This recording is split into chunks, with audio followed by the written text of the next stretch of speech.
रसूलुल्लाह सल्लल्लाहु अलैहि वसल्लम ने भी यही कहा था, अल्लाह मेरी औलाद को इतना रिज़्क़ देना जिससे उनका पेट बस बमुश्किल भर जाए। दुनिया इतनी मांगी, दुनिया से बेरगबती ऐसी है, मेहमान आ गए, आ जाते थे रसूलुल्लाह सल्लल्लाहु अलैहि वसल्लम के पास। और ये एक तवील बाब है, इंशाल्लाह मौका मिला सीरत में इसको कुछ मुफस्सल बयान करेंगे। एक बीवी के घर पैगाम भेजा, मेहमान आ चुके हैं, कुछ लाइए, पानी का गिलास आ रहा है। दूसरी बीवी के घर पैगाम भेजा, मेहमान आ चुके हैं, कुछ लाइए, पानी का गिलास आ रहा है। सारी की सारी अज़वाजे मुतहरात के घर पैगाम भेजा गया है कि मेहमान आ चुके हैं, कुछ खातर मदारत तवादों के लिए कुछ चीज ले आइए।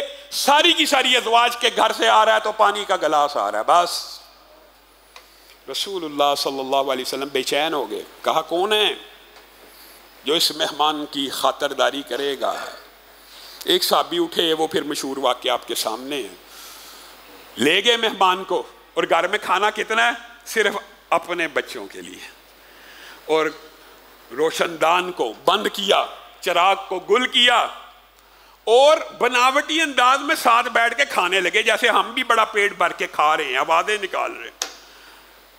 अगले दिन रसूलुल्लाह सल्लल्लाहु अलैहि वसल्लम ने फरमाया, ऐ मेरे सहाबी, रात को जो तूने अमल किया तेरा रब तुझसे खुश हो गया।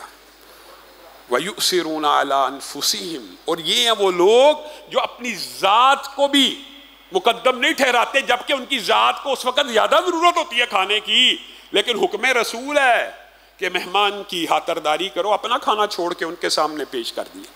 और रसूलुल्लाह सल्लल्लाहु अलैहि वसल्लम का तर्ज अमल किया है कई महीने। अम्मी आयशा बयान करती हैं, रसूलुल्लाह उठते, पूछते कुछ खाने को है, मैं कहती कुछ भी ना, तो कहते फिर मैं रोज़े से हूँ। सुभान अल्लाह।